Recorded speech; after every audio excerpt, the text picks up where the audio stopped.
तो बच्चों, आज की वीडियो में हम देख रहे हैं मीन वैल्यू थ्योरम्स को। हम समझेंगे कि ये थ्योरम्स क्या हैं जिससे कि आप डिफरेंशियल कैलकुलस को और अच्छे से समझ पाए। तो हम दो थ्योरम्स को डिस्कस करेंगे। पहली लैग्रेंजेस मीन वैल्यू थ्योरम, जिसे एलएमवीटी भी कहते हैं, और दूसरी Rolle's theorem. Lagrange's mean value theorem, थोड़ी सी history. Lagrange's mean value theorem की स्पेशल केस को इंडिया में सबसे पहले एक गणितज्ञ परमेश्वरा ने प्रूफ कर दिया था। ये केरला के स्कूल ऑफ एस्ट्रोनॉमी और मैथमेटिक्स से थे, जिस समय पे यहाँ पर वैदिक पढ़ाई होती थी, गुरुकुलों में पढ़ा जाता था। ये उस समय की बात है। और इन्होंने गोविंद स्वामी तथा भास्करा में अपनी इस खोज के बारे में लिखा है। ठीक है। बाद में जोसेफ लुइस लैग्रेंज ने इस थ्योरम को स्टेट किया, इस थ्योरम को बताया, और इसको प्रूफ बाद में कॉशी ने किया। पर हां, नाम दिया गया जोसेफ लुइस लैग्रेंज के नाम पर। आगे बढ़ते हैं। थ्योरम क्या कहती है? थ्योरम कहती है, अगर एक फंक्शन है क्लोज इंटरवल ए बी में और ये एक रियल वैल्यूड फंक्शन है, यानी कि फंक्शन की वैल्यूज रियल आती हैं, इमेजिनरी वैल्यूज नहीं है। डायग्राम में भी देखिए जो मैं बता रहा हूं। क्लोज इंटरवल ए से बी तक ये फंक्शन डिफाइन है और कंटिन्यूअस है, कहीं पे टूटा नहीं है फंक्शन। ध्यान से देखिए, ये डिफरेंशिएबल है ओपन इंटरवल ए से बी में। अभी तक आप डिफरेंशिएबल का मतलब समझ गए होंगे। डिफरेंशिएबल का मतलब होता है इसके हर एक पॉइंट पर आप टेंजेंट बना सकते हैं। आपका मन है आप यहां पर टेंजेंट बना सकते हैं, आपका मन है आप यहां पे टेंजेंट बना सकते हैं, यहां पे टेंजेंट बना सकते हैं। ओपन इंटरवल ए बी में टेंजेंट बना सकते हैं, क्लोज इंटरवल ए बी में टेंजेंट नहीं बना सकते। क्लोज इंटरवल ए बी में क्यों टेंजेंट नहीं बना सकते?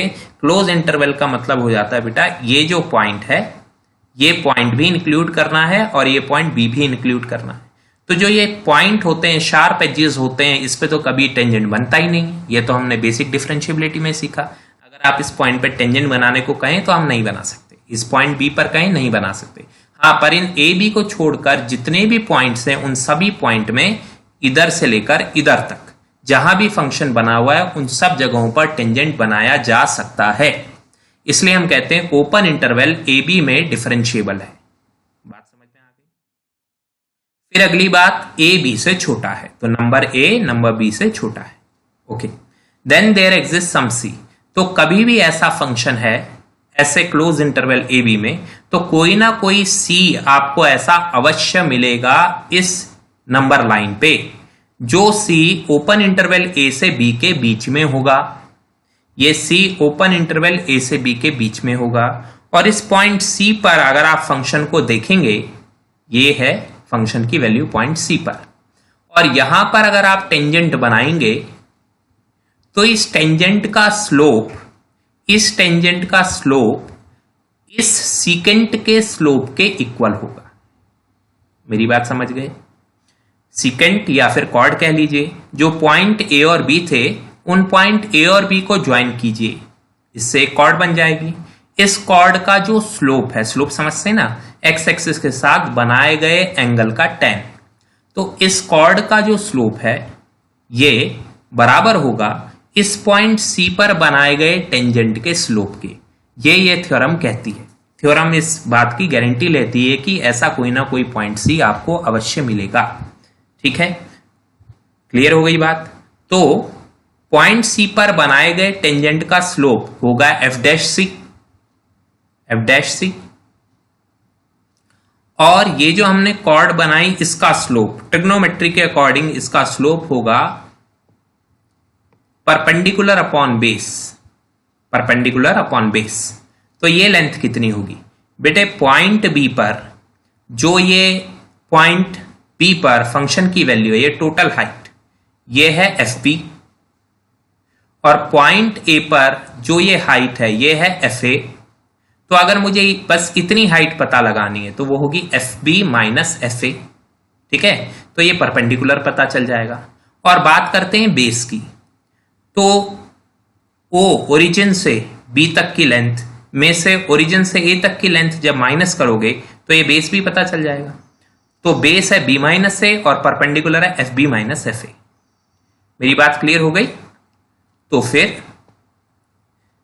एफ डैश सी यानी कि इस टेंजेंट ग्रीन टेंजेंट का स्लोप बराबर होगा रेड टेंजेंट के स्लोप के, और रेड टेंजेंट का स्लोप क्या है? Perpendicular f B minus F a upon b minus a. यही है थ्योरम। तो अभी इसका प्रूफ यहां पर नहीं दिया गया है क्योंकि ये आउट ऑफ सिलेबस है, बट हाँ मैंने यहां पर डायग्रामेटिकली आपको शो करके दिखा दिया। ठीक है, आगे बढ़ते हैं अब रॉल्स थ्योरम की तरफ। तो रॉल्स थ्योरम लैग्रेंजिस थ्योरम का ही एक स्पेशल केस है, कुछ ज्यादा नहीं है। ठीक है, थोड़ा हिस्ट्री देखते हैं रॉल्स थ्योरम की। इंडियन मैथमेटिशियन भास्करा सेकंड ने सबसे पहले रॉल्स थ्योरम के बारे में अपनी किताब में लिखा है। बाद में इस थ्योरम का नाम मिशेल रॉल्स के नाम पे पड़ा। ठीक है, Rolle's 1691 proof covered only the case of polynomial functions. तो रॉल्स ने ये जो थ्योरम दी थी वो सिर्फ पॉलिनोमियल फंक्शंस के लिए दी थी, सभी कंटिन्यूअस फंक्शंस के लिए नहीं दी थी। बाद में कॉशी ने इसको सभी कंटिन्यूअस फंक्शंस के लिए इस्तेमाल किया। ठीक है जी, और प्रूफ किया। तो बेशक प्रूफ कॉशी ने किया पर नाम रॉल्स का दिया गया। तो देखते हैं रॉल्स थ्योरम। रॉल्स थ्योरम जैसा कि आप जानते हैं लैग्रेंजिस थ्योरम का ही स्पेशल केस है। बस इसमें स्पेशल ये है कि पॉइंट ए पर फंक्शन की जो वैल्यू है यानी कि ये वैल्यू एफ ए, और पॉइंट बी पर भी जो फंक्शन की वैल्यू है एफ बी, दोनों बराबर हैं। ये एफ ए और एफ बी ये जो लेंथ है ये दोनों बराबर हैं। ये स्पेशल केस है। ठीक है, तो अब आप देखिए लैग्रेंजिस के फार्मूले में अगर एफ ए और एफ बी बराबर हो गए तो ऊपर जीरो बन जाएगा, यानी एफ डैश सी जीरो है और कुछ स्पेशल नहीं है। तो यही इस थ्योरम में है, और भी कुछ स्पेशल आपको याद करने की जरूरत नहीं है। तो क्लोज इंटरवल ए से बी में ये डिफाइन है, ओपन इंटरवल में डिफाइन है और कंटिन्यूअस है। ओपन इंटरवल में ये डिफरेंशिएबल है, यानी इस पे हर कहीं पे टेंजेंट बनाए जा सकते हैं, वही पुरानी बात। तो बीच में कहीं ना कहीं पॉइंट सी ऐसा होगा जहां पे अगर टेंजेंट बनाया जाए जैसे ग्रीन टेंजेंट, तो इस टेंजेंट का स्लोप जीरो होगा। क्यों जीरो होगा? क्योंकि जो ये दो पॉइंट्स हैं एफ ए और एफ बी, अगर आप इनको ज्वाइन करेंगे तो ये एक्स एक्सिस के पैरेलल होगी। एक्स एक्सिस के पैरेलल होगी तो theta zero, tan theta zero, तो स्लोप जीरो। तो इसका स्लोप जीरो, और लैग्रेंजिस के अकॉर्डिंग ये लाइन, ये ग्रीन लाइन इस रेड लाइन के पैरेलल होती है। तो अगर रेड लाइन का स्लोप जीरो तो ग्रीन लाइन का भी स्लोप जीरो। ठीक है, कंफ्यूजन तो नहीं हुई? तो ये है हमारी रॉल्स थ्योरम। अब ये दोनों थ्योरम्स का बेसिक हमने समझ लिया। अब इनके न्यूमेरिकल्स हम देखेंगे नेक्स्ट वीडियो में। Thank you.